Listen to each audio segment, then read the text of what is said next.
sebo tata abaganda okwogera ku federal tegasa abaganda bokka egasa Eastern region nti abasoga bali mebikajjo mubatadde mu bwavu mwe wedde license okubaguza ebikajjo ate mu baganyo tunda ebikajjo Kenya federal system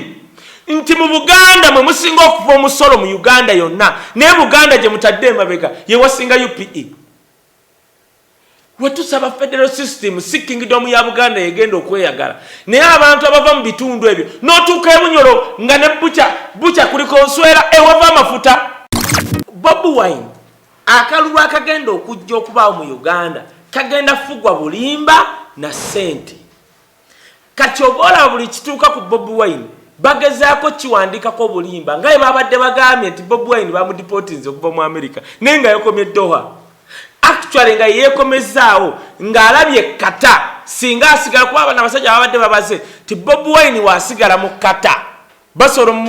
maybe mulirakawo kati yena aba mugezi nali nyenyonyo koma Uganda kubanga Bobi Wine okuba Uganda aba more secure than being in the country nga trench plan is kuba mu nsi eyo kubanga batamanyije security byayo kuba Bobi Wine yandi badde mu kata n'abeera mu kata ennaku nganya okuweza ennaku 14 ezeetaagisa omuntu abaddeko mu South Africa okugenda mu America kati yena aba mugezi nali nyenyonyo koma Uganda kubanga Bobi Wine okuba Uganda aba more secure than being in the country nga trench plan is kuba mu nsi eyo kubanga batamanyije security byayo kuba Bobi Wine yandi badde mu kata n'abeera mu kata ennaku nganya okuweza ennaku 14 ezeetaagisa omuntu abaddeko mu South Africa okugenda mu America wabuleze ennaku ennyanga oli mu kata nga tewakipulanize security yo abasajja basobola okuba abakibaze nga bagenda kulirawo mu kata ate nga kisoboka bana abasajja balirawo bantu ng'ekyoyina okumanya Bobi Wine bamuyita is a dunamis kati kati engeri gye yalabye n'agamba wano bana abasajja basobola okuba bankozeka kubanga tebamulabudde ng'ali ntebe bandu badde bamulabula ng'ali ntebe nti tojja yingira America sigala wano ennaku 14 tezinawera naye bamulesa agende ekkata nga bakimanyi asobola otuuka ekkata n'agamba kambeere wano maleko ennaku 14 kati kumbe naye n'abatebuka n'akomawo ku lwa security purpose tebasobola kukkiriza muntu yenna ali mu opposition kubeera na ssente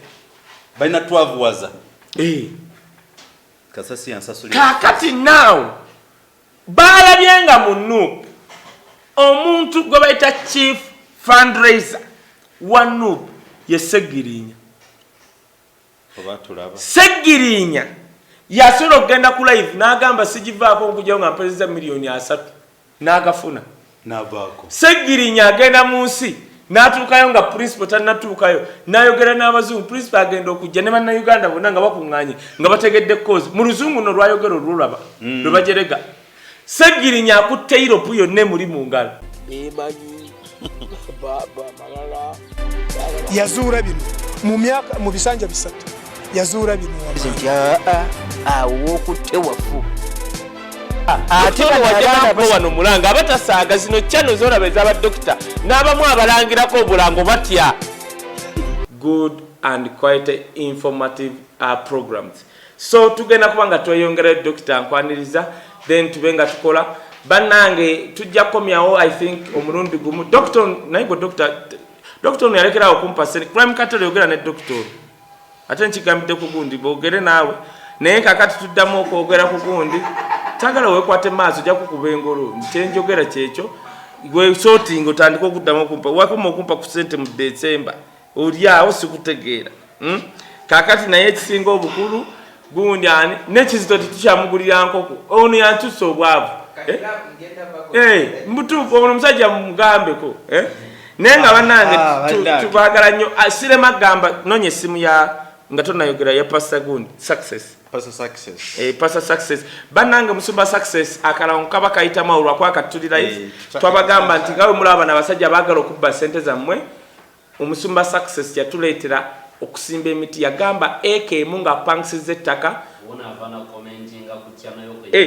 ashuwa obambi Razi Investments and Property Services Limited bambi ya Musumba Success mbadde simanyi nti kwali naye Musumba Success oba oli mu ddungu oba oli liddawa $2,200,000 omusajja n'akupangisiza ekemu okumala emyaka 7 musayininga ne balooya ne bakyamani b'okukyalo ku $2,200,000 n'akusimbirako emiti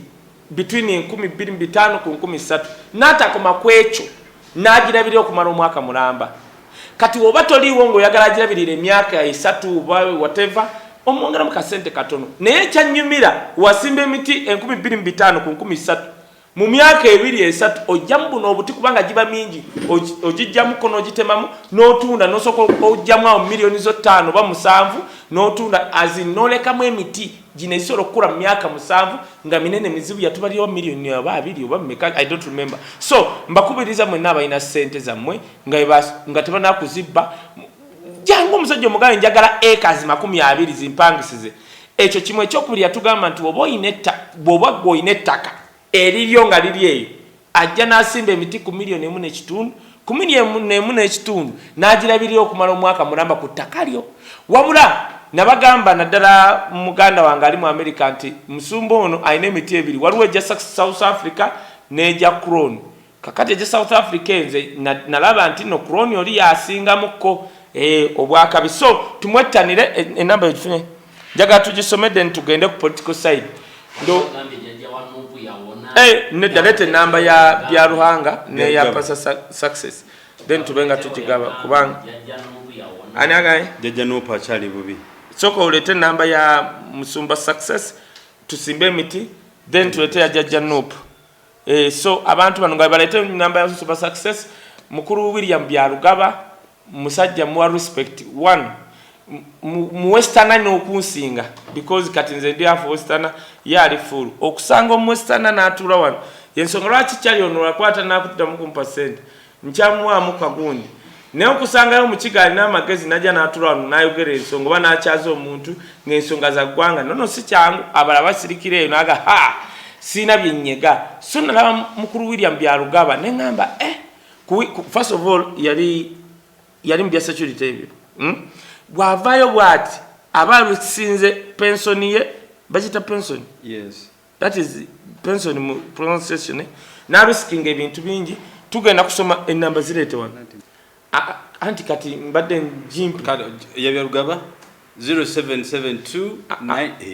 leba yogera mpola kale bw'oba oyagala okubambya okusanga mukulu Byarugaba mbadde nsaba onyanirize sinnaba nkugambye soma namba gundi enamba mukulu Byarugaba eri 0772 980 933 jidde mu Luganda eri 0772 988 0933.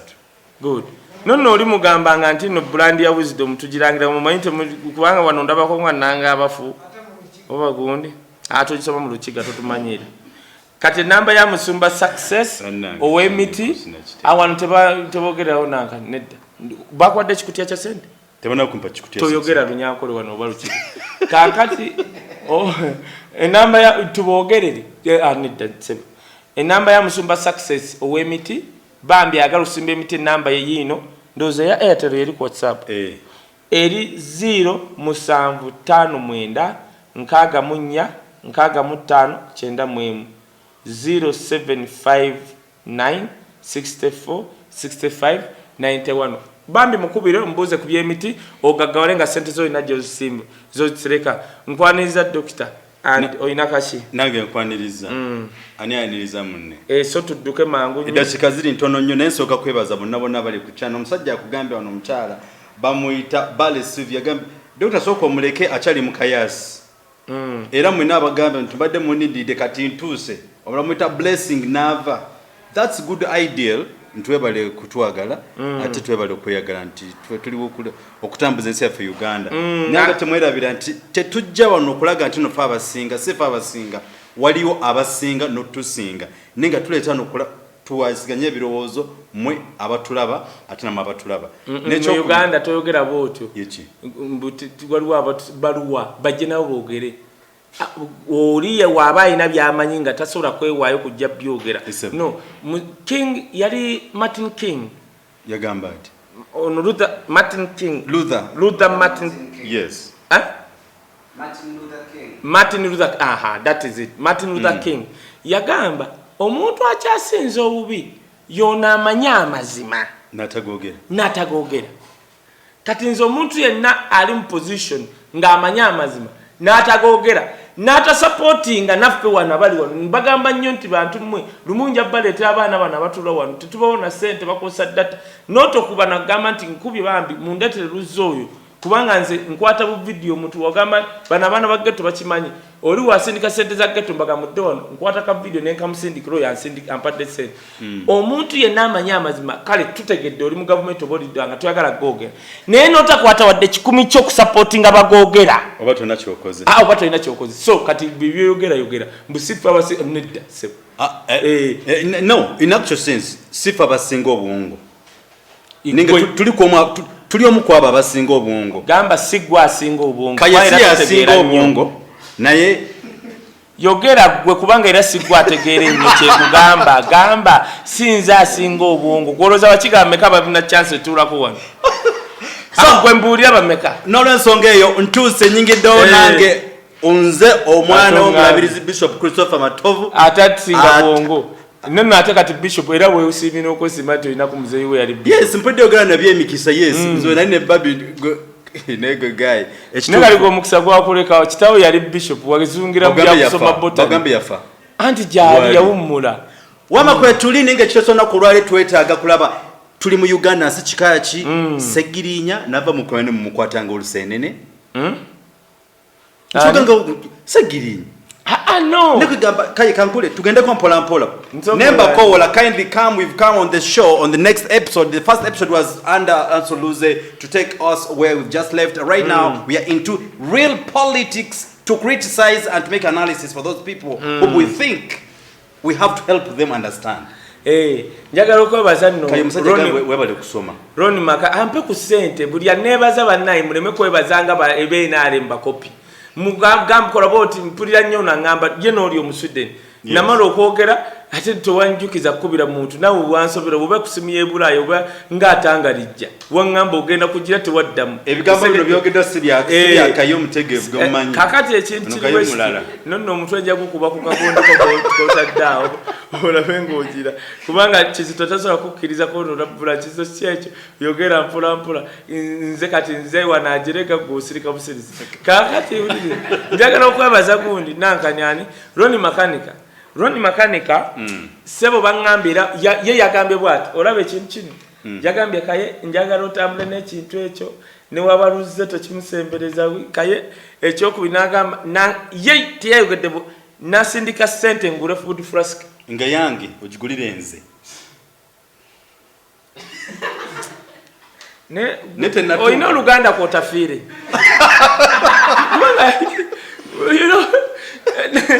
otafire yagenze nayogera ebintu nengamba naye otafire kiki oba yebakira ku mukolo gwa ddira ofire otafire namulenga ayogera ebintu nengamba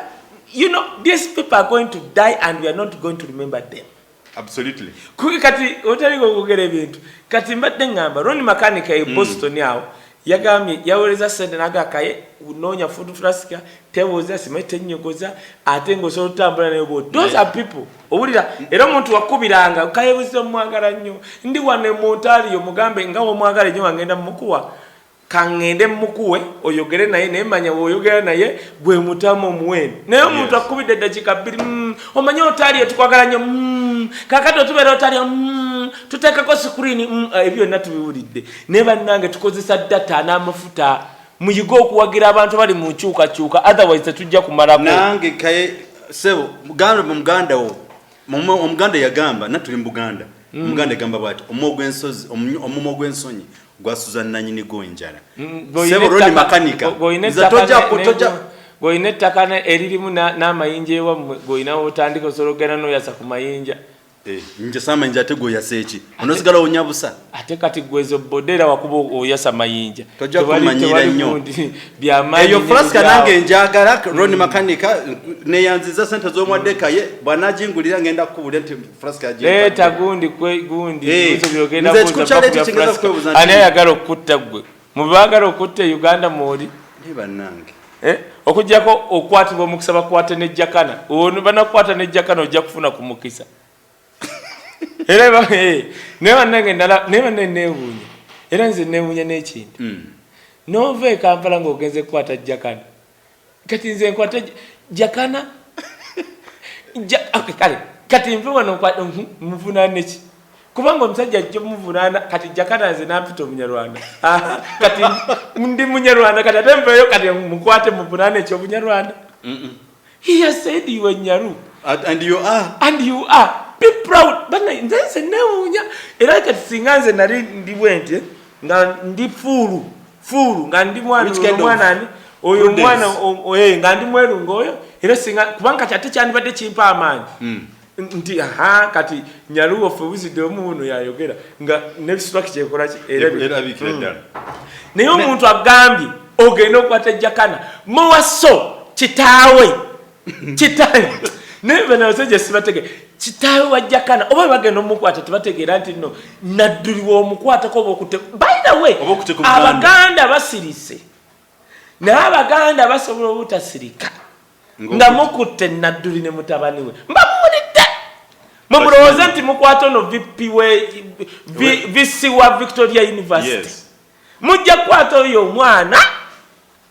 mujja kukwata Nadduli omanyi mwasesemera dda Nadduli n'asirika ne mumuyita omummuza ne mumwambaza uniform nga kiringa bulangiti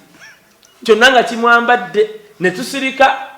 Omanyi Bayibuli egenda n'ensobera yagamba byonna wabikola n'ensirika n'olowooza nti nno ndi musiru mukoze ebintu now for example okay nga sinatandika ku Kyasegirinyi na mbadde mmanyi kizitagenda gatulina eddakiika 2 atandise 2 simanyi ayagala kwebaka kansoke njogera ne kino nga tisinakwogera ku Kyasegirinyi. President Museveni yagenze n'ayogera ekintu yagambye yabadda bajjukira Benedicto Kiwanuka yali owa DP n'ayogera Benedicto Kiwanuka yamma federo kubanga yali yalaba nti teri applicable simanya bitya Buganda ne mulyamu olukwe nze nawunya President Museveni kati olwo tukole tutya Benedicto Kiwanuka yagenze ebyo bye mwogera nti yamma Buganda federo kwe kufaako kyobona ne DP yafa Uganda omuntu omugezi alijja bwe kyebayita federo tekitegeeza Buganda nze njagala okulabako Bunyoro ng'erina amafuta naye nga Buganda tegabana amafuta ga Bunyoro like that nga Bunyoro yetusinga okutwalako percentage nga bazimba Bunyoro ne city zonna gundi genda mu America olabe Texas amafuta ge gamekiza Texas n'abantu baayo bwogera federo njagala okulaba ku federo nga Gorodi ali Karamoja azimba abakaramoja ne Karamoja baba Gorodi nga buno bwana omanyiti abawala be Karamoja babagula emitwalo 2 esatu mingi yes katolaba buno prudence buli wano bwebika abasajja kati bagenda Karamoja nagula akano mutwalo nga kamyaka 12 nakakuliza mu nyumba nga kazike tugenda kukitu ulirizo tegede kyengamba singa Karamoja anti njagala kugamba singa Karamoja bateekawo kye bayita federo Gorodi eyandivudde Karamoja yandizimbye Karamoja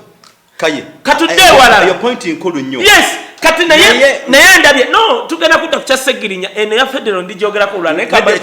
supplement on that kucha federo musaba katonda kansabe katonda nsaba be waina je buli region efuke city kulwayo the federal system katolaba busoga bali mebikajjo abasoga babadde bakoze living mbikajjo sebo tata Abaganda okwogera ku federal tegasa Baganda bokka egasa Eastern region nti abasoga bali mebikajjo mubatadde mu bwavu mwe wedde license okubaguza ebikajjo ate mu baganyo tunda ebikajjo Kenya federal system nti mu Buganda mwe musinga okuva omusolo mu Uganda yonna naye Buganda gye mutadde emabega ye wasinga UPE wetusaba federal system si kingdom ya Buganda yegenda okweyagala naye abantu abava mu bitundu ebyo n'otuuka Bunyoro nga ne bucha kuliko nswera ewava amafuta Bunyoro kati singa Masindi ne Hoima bibuga by'amaanyi Kibale district Kagadi yes jibazala Kizito kakati nalabe president Museveni kubanga president bwe bataku bano babatya bakutya ne kakati kati munenze bani bogamba bamuti oli mugundi wange yogera mpora bajja kutwali akachano kakati nkwa muzeyi oyo jajja wange nkugamba bino mbigamba kubanga saagala ncha kulaba ngo oli mbuzibu Saagala ncha kulabanga abantu bakutwalanga kivume. Nkugambako bino oleme kukola nsobi mu myaka gye egy'okusiibula. Nti federal system n'onoojogera nti mbi fe abazalidde ku mulembe guno tubisomye tusomedde Bulaaya. Lwaki Germany yasalawo okugenda ku federal system? Kubanga Germany ekitundu ekimu kyali kyekutudde ku Germany nga tulina Western Germany ne Eastern Germany. Buganda wadde teyekutulangako naye buli dakika yagala kwekutula. So do West Nile. West Nile bagamba mwabaleka buli kitundu kyagala kwekutula. The only solution is ti mu Buganda ewawa vaa milioni $4 omwaka tusigaza mmekezi tuzimba wano. Nani azivuna twagala governor gwe tuvunaana nti muli temuli ddagala. Ne Buganda wasinga okuva emisolo n'ogenda ekiruddu nga tewali ddagala. Kati saba mu President Museveni tumanyi oli muntu mukulu era ogamba nnyo mbu teri asobola kuwa magezi era otegeera nnyo wasoma teri awakanye naye tusaba ebya federo tubisomye naffe ne tuyita tuyise nze nkubuulidde abalaba kutya okugamba the only solution to this country is a federal system of governance. The only solution for this country is you to exit. Era agenda ati kati labayo ebyo abimanyi kyovola asobola kubanga asulako kunadde kati olwa solution eriwo egundi kubanga era kyekyo kati olowooza ani yali amukozeze wali olabeko President Museveni ng'akuba pressure po okujja ku mulundi guno gwa Bobby ate nga ye zaakubye ziririkodedatamukozesezza kale n'olwensonga eyo mutukize twogere ku muganda waffe gwe bayita Segirinya Muhammad yavudde mu kaduukulu Beiru byonna bikoze bulungi atambudde era ne drone yakola sewanyana ate eno yamutiisiza nnyo all cameras mubujeko mugende kakati nenebuuza ekituufu tuli munsi kika kyeno ebonyabonya abatuuze nekyokubiri nebaza nnyo mwenna abaagala ku wisdom kaye abasobodde omuwagira abatuwadde ku Canada fa tetusula wano by the way balina okukimanya ate mukaza tezinywa amazzi. So in most cases, when we are here, we really need you. You need us because no man is an island. You need me, I need you. Because everybody needs one another. If you want us to survive, we need to keep in health moment. If you want us to beringa tunga tulina okwa chetuli, tulina okulia, tulina okutambula, kugamba mutusabe footage, mutusabe content when you've gone for further research. So for that reason, wetu bagamba ntino mwebale kutuwagira, we appreciate. So kindly, kwetuli Segirinya Muhammad bibamutuusaako bitegeeza kimunsi yaffe. Kakati nagamba tono giro kyajingako wati kizitokwata laba no kizitalinga atudde ku muze yakaba wadde ki kakati nabagamba bwe kyajinga sigambye kutunula laba no niba nekizito nduze jango oteeke ku abaganda kagabi anti ndoza ajiza akabye nnyo olw'amafuta anti olw'amafuta ndoza kati wenjogeddeko najjuke una ateeke alabenga ekyajinga kambabuulire tomenya kyaje kizito sinze nagamba ozalibwe kagadde kambabuulire ekintu kimu is it charging kagadde no bayina amafuta give to Tony okay whoever kambabuulire ekino ekintu njagala mukimanyi njagala ngende empola mutegeere mu NUP akalulu the election ya 2026 egenda fugibwa kyebayita propaganda okuba omudomo ogusinga ogw'obulimba n'ekintu ekirala ssente kati NRM efubye okufuna abantu abakuba omudomo ogw'obulimba kyova olaba babadde batandisa ekibuuzi nti Bobi Wine bamugobye mu America zikyaje kakati nga bakoze batya nga bamugobye muki ne batambuza ekibuuzi nti bamugobye mu America. Yes, that's the number of Wisdom Kaye you can send right now. Yes, I'm reporting because they're asking me direct here. Okay. End with 39, I'm saying yes, that's the number. Now, kakati, now, Bobi Wine, akalulu akagenda okujja okubaawo mu Uganda, kagenda fugwa bulimba na ssente. Kati obola buli kituuka ku Bobi Wine, bagezaako kiwandikako bulimba. Ngaye babadde bagambye nti Bobi Wine bamudipotinze okuva mu America. Naye nga yakomye Doha.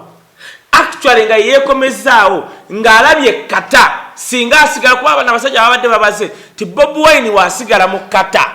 basolo maybe mulirako kati ye n'aba mugezi n'alinnya ennyonyi okukomawo Uganda kubanga Bobi Wine okuba Uganda aba more secure than being in the country nga tekipulanize kuba mu nsi eyo kubanga batamanyi bya security byayo kuba Bobi Wine yandibadde mu kata n'abeera mu kata ennaku nganya okuweza ennaku 14 ezeetaagisa omuntu abaddeko mu South Africa okugenda mu America wabula ezo ennaku ennya ng'oli mu kata nga tewakipulanize security yo abasajja basobola okuba baakibaze nga bagenda kulirawo mu kata ate nga kisoboka bana abasajja baliraho bantu ng'ekyolina okumanya Bobi Wine bamuyita is a dunamis kati kati engali gye yalabye n'agamba wano bano abasajja basobola okuba bankozeka kubanga tebamulabudde ng'ali Ntebe bandu badde bamulabula ng'ali Ntebe nti tojja yingira America sigala wano ennaku 14 tezinawera naye baamulesa agende ekkata nga bakimanyi asobola okutuuka ekkata n'agamba kambeere wano maleko ennaku 14 kati kumbe naye n'abatebuka n'akomawo ku lwa security purpose otegere kye mugamba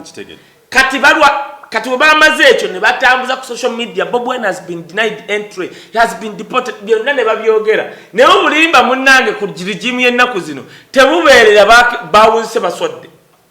kati tuli ku kino kye bayita sente mbagambye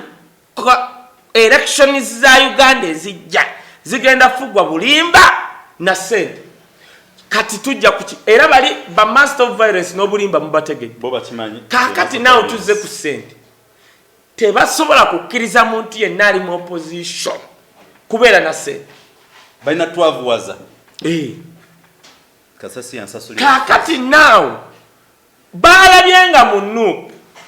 omuntu gwe bayita chief fundraiser wa NUP ye Segirinya Segirinya yasobola okugenda ku live n'agamba sigivaako okujjawo nga mpezeza milioni 3 n'agafuna n'avaako Segirinya agenda mu nsi n'atuukayo nga principal tannatuukayo n'ayogera n'abazungu principal agenda okujja ne bannayuganda bonna nga bakuŋŋaanye nga bategedde cause mu luzungu no lwayogera olulaba lwe bajerega Segirinya akutte Europe yonna emuli mu ngalo kati kitegeeza Segirinya had become a target of destruction to these people otegeddeko kye mugamba bino ebyalani bya buugi alani bamutaddeko buteesi butalaga nti bali ku Segirinya alani sewonyana bamutaddeko buteesi kulaga butalaga nti no tuli ku Segirinya gwe tunoonya kwegamba alinga ono munnaffe baba agenda Arua tegera jinji otegedde gwokimanyi nti no right now buli muntu afallinga apart with these people bamusibako teri yali amanyi actually ne kino kankyogere waliwo omwami bamuyita Kano Kaka omusajja oli abadde w'amaanyi mu iso otegedde omusajja nga w'amaanyi gwowadde wamusingana nga w'amaanyi kati alina esobi wetwogerera kati Kaka bagira bamusibidde ku kizinga ekiche ewesese ewuwe yagambye nti bano abasajja bali mu plan kunsiba ku mada ze Masaka naye bannange Katonda ono nga wali omulamu tulabye ebintu operation ezimu zabeeranga wano nga basiba ku opposition ebintu kati babisibye ku Kaka ate by then yali insecurity yali boss nga bakwata bati ne bagamba nti gwe tukutto ine mundu gwe tukutte go akubye ruze nenga tawamukubye nako kati eyakulemberanga ekitongole ekyabikolanga kati gwe bakutte Katonda agenda kusasula buli mbwa na mbuze bonyeza mu Uganda naye tuli munsi kikaki anti gwe tofaayo Katonda bwe yaziza obusibe bwa Sayuni twalinga abaloota gwokimanyi nti Katonda agenda kusanyusa banna Uganda mu myaka 2 enabeerabira emyaka 4 bagenda gyerabira olaba Rwanda eyo Rwanda abanyarwanda beerabidde n'okwerabira ebiseera bya Byarimana we yababonyeza 1993 babeerabira dda nti ate si baliko dictator Kagame naye Kagame ye dictator ya akubona beddagala mu ddwali beerabira dda Byarimana now Segirinya njagala mumpulirize Segirinya Muhammadi President Museveni webadde ateekako kamya yagambye bwati yagambye newunye ekkooti za wano omuntu nga bamuvunaana terrorism bamuvunaana okulya mu nsi olukwe n'omuta omanyi kyabadde ateekawo yabadde asindika straight na sigino eri abalamuzi gwokimanyi nti abalamuzi ba Uganda abasinga naddala abo abali kuva kuona obunyiddole abali obunyiddolo abali wansi bakolera mu bugubi nkimanyi kasita okola judgment entuufu gye wasoma wallahi nga tayina befefali ngolusi bakukyusa ne bakutwala egombo etali wadde misango waliwo jambuzi mfuka kisache okutta Segirinya honorable member of parliament tagenda kudduka gw'omulese mu court gwe prosecutor n'ogamba nti tonnaweza bujulizi kakati omulamuzi yasoma bamulagira mu mateeka nti omuntu senior citizen member of parliament aba senior citizen. That is 1. 2 tonnaweza bujulizi bumusiba lwaki nga simuwa bail lwaki simuwa bail ondo jimwa njimuwa kubanga talina gyagenda kudduka is not disgranted kubanga gwa omanyi Uganda yensi yokka ekwata abantu nga tebalina bujulizi nature ochimanti Uganda yukai aba police tamanyi kigambo police and policy. Police should follow policy, but it is the policy that follows the police. And police wamala kukwata gwate no munyonyola amateeka ne then police nejja kana tateko gamba kati for example court ebatadde by policy kati kamba nyonyore lwaki babakutte bakutte Segirinya Muhammad kubanga baagala Segirinya muvunana mu court martial biri byonna bayinisiza buyisa ne kwegamba ekitufu tukize tugane nti omuntu omukulu bwakula obudo Adamu n'afuuka omwana omuto mu birowoozo gwotegedde kyemugamba Segirinya Muhammad bamuvuga mutwala mu court martial gye baagala omuvunana ne tebaati baagala kikola direct baaka era wano Kabaziguruka yali MP we Nakawa n'awaaba mu constitutional court ekkooti evvuunula amateeka ne bakizuula mu bitabo kiri kye balwagala police nti court martial it's a tribunal eteekebwawo okuvuunana specific people beba military do they think of tomorrow constitutional court nesalawo tebenga muntu civilian kubatwala mu court martial Winyidoro nakera kumacha nacho overridinga naye tuli nga Winyidoro yasoma criminality muyakuguka ngeriya court ya constitution muberamu abalamuze togenda yo nga tewasoma constitution law nga tewamukuguka bo batula ne bagamba court martial tesobola kubunana muntu atali mu uniform because it's a tribunal kiringanga tribunal yettaka tosobola kudya muntu go represent no mutwala mu court ye gye bateekawo tribunal yettaka. Let me give you another court, commercial court. Webuze commercial court evunana misango ochiwuli ati commercial specifically tebasuka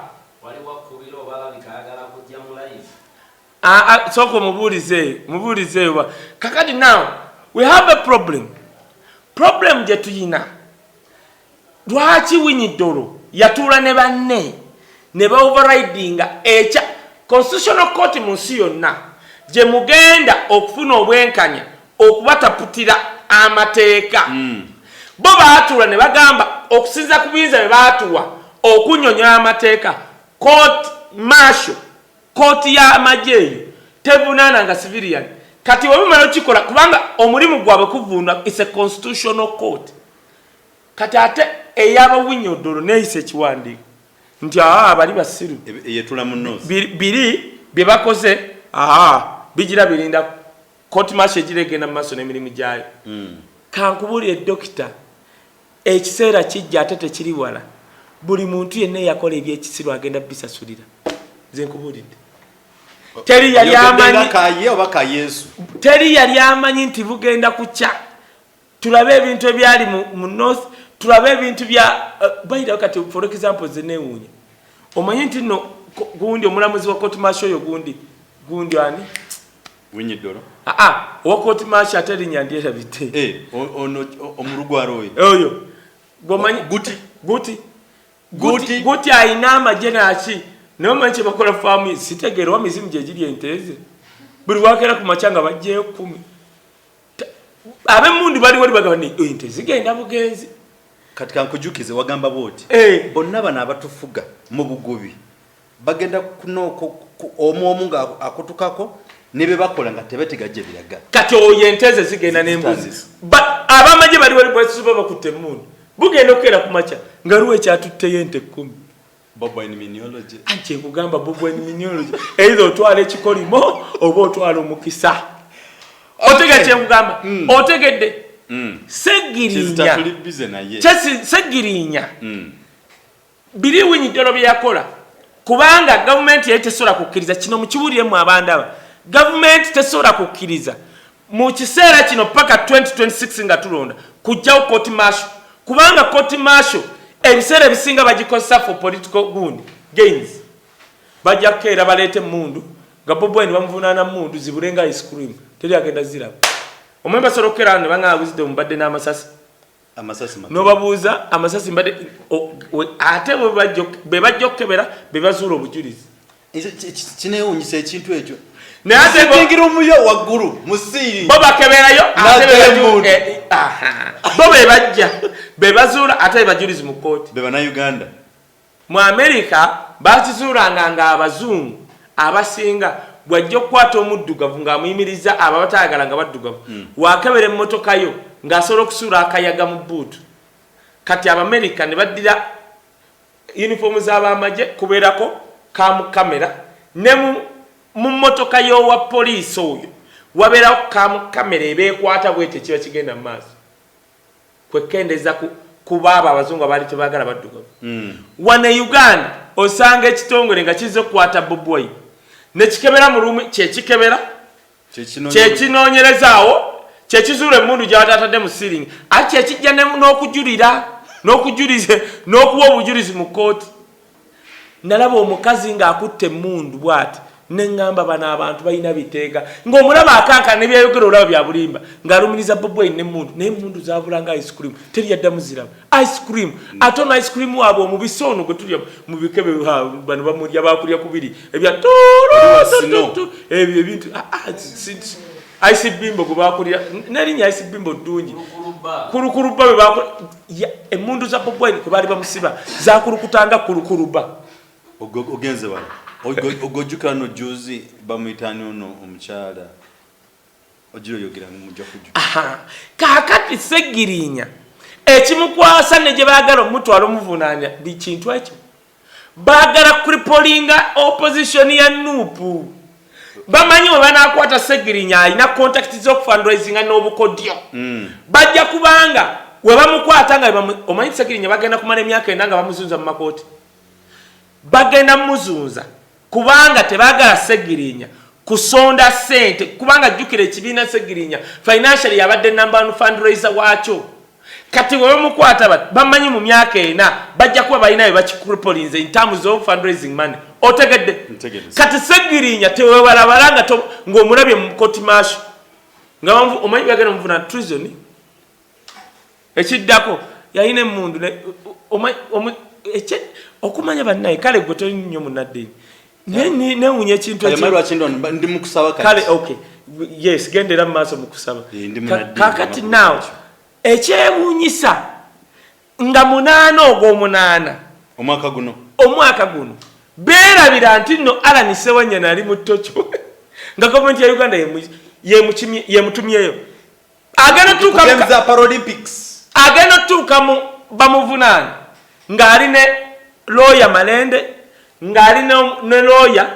Lord Mayor ng'ekiri ku lupapula kigamba nga 8 yali ku hoteli wano ku popopo simanya bite okunakanya kakabaka ng'akuŋŋaanye n'abantu abatema abantu wa Masaka nga beerabidde omanyi Katonda taggwayo aswaza abalabe bajja bati n'abayisa miryango makubo 7 bannaye Katonda abaswaza. Alan Ssewanyana yankola bine Lord Mayor yandibalese ne baleeta obujulizi obwo mu kooti kati yero yabaga bane mwerabidde n'aleeta passport ye nga 8 yali Tokyo mu Paralympics nga gavumenti ya Uganda yemutumye naye nga 8 olwo bamuvunaana kubeera kanja kakabaka nga ayinawo meeting n'abatta abantu e Masaka. Katonda agenda tukubira embwa zino one by one. Oli yagamba bwati Katonda yabadde mweneso ya Bobi Segirinya Ssewanyana naye ate kyenjagala okugumya famire zaabo. Let me tell you ng'abantu bwe beewaana nti bayita mu tanuulu simanyi bakuuti pini simanyi bakiro pini no problem. Segirinya Alan Ssewanyana abo ba Bobi Bathon wa May omusajja ogora baita umanyi Bathon wa May kimuluma ali mu America singa teyali Bobby omusajja singa afadda bajja babulira report watujja jire tatu babulira abantu nabo bali mu kuyita mu lutalo lwa tanuru ate America benyini njagala ombulire toyogera good njagala ombulire ekintu kimu omuntu yenna gwe bali bakutte abaana bali mu bachunya wanji nyabo ense kuwulira oli live wano no bampita mu biru Steven mutano wansubuga muteze Masaka ndi wan Cambridge UK ojikutte nkulaba olise munyangi bwana kaye program gyokuzulwa leero essebu erike banga nawo osinza abasajja bonna abakola program tokoshobani bonna mu nsi yonna Uganda essebu kaye Uganda bangitadiriza era abantu rabe enale mbagena kasiko ebisaki bina bali kasiko eryo obusiza abantu essebu bwaba ensi yonna kuwuliriza bannayuganda bali mu nsi yonna bagenda kugamba iyo programu esinze mu mwaka gwonna tweyanzege ne dokita antunule bwati dokita antunule tunulya kamera tutunulide sebo nja pasindika y'amata ku Friday tweyanzege amina okay kakati mbadde oyo abadde Cambridge newuunya kana akasajja akali eri nga kagamba mbukaye kayogera solo nakayogera linnya era ngamba abantu abatugoberera nageza nnyo ekintu kya Maaka luzo kyakijjuka Maaka kanjiddemu abatakiwulira Maaka yajjanga ewaffe nga waliwo wayogera firimu nga watula bwati musasula firimu mwezi 3 ebiseera ebyaddanga okusasula 1000 oba 2000 naye kati nze nebbanga nenyingira mu kibanda ekyo kuba mama waffe yali tatukkirizamu kakati Maaka nga watanakutandika kugera Maaka mwogerezi wa firimu alinga VJ Junior oba VJ Jing kati we yatuulanga yaganyanga ebibuuzo kati omusajja n'abuuza ekibuuzo yagamba bwati Maaka lwaki bwe tulaba firimu yo gy'oyogeredde ng'omaze gyogerera ne tugenda tulaba firimu y'emu nga waliwo abagyogeredde bali tulabanga basiru nnyo kubanga bagyonoona Maaka okyogerako ki Maaka oyo kyava agamba bali abaddamu firimu zenjogerera ng'omaze oziraba n'ogera n'olaba ezaabwe si be basiru gwe musiru Maaka kati ne bekyogera n'ensirika bwe nagamba bwati ng'okitegedde nti nno byenjogerera bye bituufu lwaki ogenda n'obalaba njagala okugamba bannayuganda naddala bali mu diaspora abantu bangi nnyo be mulaba eyo ku mikutu wano boogera ebigambo bino nti woweereza kaye wisdom ssente ku ssimu ku sendiweevu mbu olijja Uganda bagenda kukwata ku kisaawo ekyo nno kya bulimba kwaffe tetuwayiriza Uganda terina technology nti okozesa sendiweevu balaba nti osindikidde omuntu ssente ekyo tekiriyo teriyo wano ntulabye abantu wano nze nali ne muva walanga azze wano bonna bamumanyi muwagizi wa gundi bonna bajja wano nga bawagizi banupu ebyo babikola kubanga ababyogera abamu buli buloga gwomanyi naddala mu Europe nga Mama Fina yagenda n'amusinkana nga Mama Fina yasinkana buloga osikekyo luze buli buloga gwolaba nga Mama Fina yamusinkana mu Europe akola gavumenti yenale era wayogeranga ekintu mwesikamu waliwo buloga ali Sweden Edminionio yagenda n'ayogera n'agamba mbuno Lumbuye yeewamba nenzija nemba nnyonnyo nemba gamba Lumbuye yakwatibwa emirundi gyali 3 yasooka n'akwatibwa n'atwalibwa ku poliisi nagibannyonnyola n'avaawo n'atwalibwa kino mukitegeere ku poliisi erinaanye barracks si miya police but eringa military police ya Uganda ng'erinaanye barracks awo wali akabadi nga bagenda kukwata Lumbuye kumuteeka either mu nnyonyi y'amagye gattake oba mu helicopter whatever it is bamulete Uganda kyovula minisita wano yali confident ng'amanye enkeera Lumbuye ajja kati in between eze ssaawa abadde diaspora ne muyamba Lumbuye bwe mwatandika okwekalakasiza ku bitebe bya ttake era mwe mwamuyamba ne bamuggyaawo mu military police yettaka yali alinanye barracks eyo ne bamutwala mu immigration detention center. Bwe bamutuusa immigration detention center gyali kati gyempulidde nti yawandise n'ebbaluwa ebagumya awo tebasobola mujjawo gavumenti ya Uganda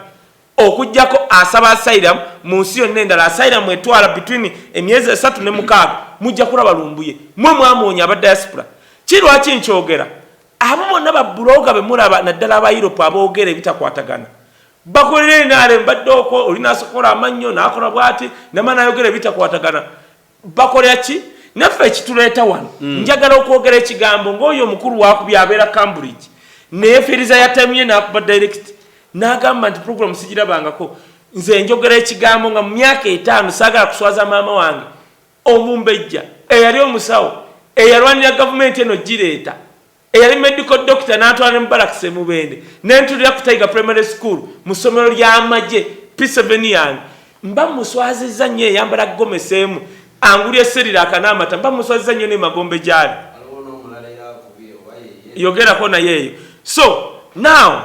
njagala bagamba ekikwasa Ssegirinya kyebafa bagala kunyiga Ssegirinya ku crippling abantu basobola kusondera 9%. Otegedde kubanga naawe ekisinga obukulu kiri kintu eki kiri kintu kimu abantu bano batya bagamba nupo ne tumala tugireka emyaka 2 mu myaka 2 esobola okubanga ekunganyiza kye bayita financial muscle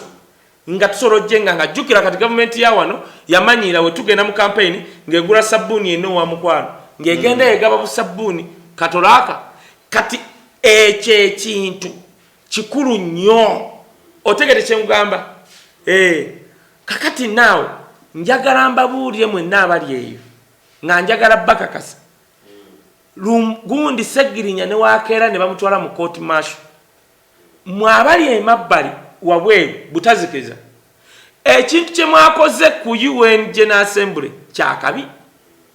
bwe batandika okukwata ba political prisoner mwe naddala bannayuganda abali e Bulaayi we muwulira nga bakutte Wisdom temuseka busesi ne muddaawo lwaki Wisdom yekayogera ati nkeza bugeza ate kati gwani agenda okunoonya tojja kumanya kakati naawe we bagamba nti banoonyeza Wisdom kakkana gwe bwe banoonyeza Wisdom ne bamukwata tosirika busirisi bwe bakwata Ssegirinya temusirika kyonna kyemukole Bulaayi kubanga TV za wano e Uganda zonna baazikanga teri esobola kukola program ng'eyogera ku ebyo okujjako ndabye ku BBS ekikozeeko katono n'ekita basobola obutaddamu kyogerako nnyo mwabali mu diaspora mwe mugenda okulwanira bannayuganda abali wano aboogera ku politics okwogera politics wano woolaba tutudde wano wentudde wano nga njogera ku politics I'm risking a lot of things simanyi na kumanya nti wenvaawo ntuuka ewaka nekyo nakye kiri ffe twewaayo kubanga nze kambabuulire nze President Museveni wakola ekirungi nkyogerako nabakola ekibi nyangu kyogera for example nze tosobola kunga nze ngenda kwekubusa empiso naye njagala ya Pfizer njagala Johnson hati yeyo Johnson and Johnson yes jenjagala kakati nyina ensonga twakawa ministry ya health trillion esuka mu 5 tetukyazibana na zibala okugula ettagala tebagulangayo neeri batuwa donation nense single tuwa donation liba ligenda ku expiringirayo leero lwa Monday ngenda koma wano olwokusatu mbawe update kyemba saba sometimes we muba mubuze most times mbeera okwo nenjogera Dr. Wembasi mulabe ku Flashlight UG mbeera okwo nenjogera bwe batonda byoko nkola ne zino YouTube channel kola ne Bambi Chaite Media genda mu YouTube teka muti Bambi Chaite Media subscribe nyige nakadi Point Media nayo YouTube channel jiwandika subscribe nyige nakadi Flashlight UG genda era mu YouTube subscribe nyige nakadi why ezo zonna YouTube channel bankola nazo bozigenda munga wanyiga nakadi obonsangayo nembate ne yankaye Wisdom Official mbeerayo ne program nyingi nnyo nezo YouTube channel wabera program nyingi nnyo obozigoberera I want you to be in know why tova ku nsi yo Uganda bana abasajja bagikola kugikwetamya bagikola obiveeko gikyawe bwogivaako bagenda kuleta n'abazzukulu baabwe bafuga abazzukulu bo kati kyekino ekiseera obutazikiza emyaka ena tegiri wala oba ebiri oba gumu tozikiza okujjako nga beenenyeza nze nso mugamba buulire busolokera ku makya wano ng'abadde omukulembeze wa Uganda nga vice president kyenkugamba okwenenya nga ezo tunaino nga yes ng'omusajja amugambye naawe beerako sekandi anti asobola muga nawe beerako sekandi nga tolina kyonyega myaka 5 yanyega kintu eki nze ebyange mbikwata mpola statement yanagamba ki anti nkugambye if they can't do that because people really need change ekiri wano ku nsi we need change kakati njagala basiibula ku lwokusatu ssaawa 3 oba 3 tuba tutuuse wano bwe tuba tukyereyemu wabeerawo ebitukutte Uganda saa zigenda mu ssaawa 6 njagala otambuze eno emboozi eno bagamba bate bali abantu tambuza akatambi tambuza vidiyo eno ku muntu yenna keep them in know osegedde twagala information kugenda so kikwasiza Segirinya sibubi Segirinya ne bagamba Segirinya basobola omuntu leeta ne bamuvunana emisango gino yakutta omwana osegedde basobola okuleeta yakutta omukazi yakutte ne Naalongo banageza onsesa olwansonga bbiri kanzokere baza mutegeta blessing agambe kaye gosinga okukikuba ne Dr. tubebaziza nnyo era naye kaye asinga okukikuba mbeera nze just mwongeza ddoboozi nendigiza wansi John Nisempala thank you so much mwebale okwekumira ku mpewo blessing nava nawe bale nnyo agambe ogenda kuwa kaye sukali ogenda kuwanza achizemu agambe ngenda kuwa gusukali nusuru 10 rumara webale Hadija Mohamudu, that's true. Kayo Wisdom in Diaspora, you are doing a good job. Keep fighting for Ugandans. Tulimubuwambe with Museveni. Kali. Esigari sija kusoma Kayo Wisdom mweba ne Dr. Mala kutueleza tusimanyu fa in Diaspora. We love you all very very much. Atenebaza Ruth Nambozo Enanga has already given updates on Honorable Segirinya right now. Nega nanti awazabi akisiru. Kali. Oliriza bana Uganda na bagamba Enanga. Bagena muteka. Yogera ngenanga. I don't intimidate stupidity. Enanga. Bagena muteka. Yes. Enanga bagena muteka mu Guinness Book of Record. Nga omusajja akyasinze okubulwa mu public service nga 99% point something bya bulimba. Enanga ekintu kyenala bayogera ekituufu ekyatuukirira mu kufa kwa Paul Okech. Yasoma amanya g'abantu nga bagenda okwogera okuva kwasoka pa kwasembayo bwe bato bayogera nga we yabasomye kyekintu kyakyasose okwogera ekituufu kukufa nti Kasinje wayogera gundi yaddako Enanga yabisoma ne biba bituufu siraba Enanga sogamba kakati nga we babadde abayindi twabakutte tugenda bako Enanga tomuleeta mbwakutte ayogedde kufa kwa gundi biki kwa Segirinya so let us tusibule Uganda zisawa era gatuma kusibula mbadde nsaba next program omukamanga chatwa problem ko kutambula obadde okimanyi tino mu Uganda buys a budget over billions of money to buy the COVID-19 tetugula nko even a single dose necho okubiri okimanyi nti fe abanonyereza ku bintu esente zenzige zaduka ne zigenda tetwaziraba nenge sente ziri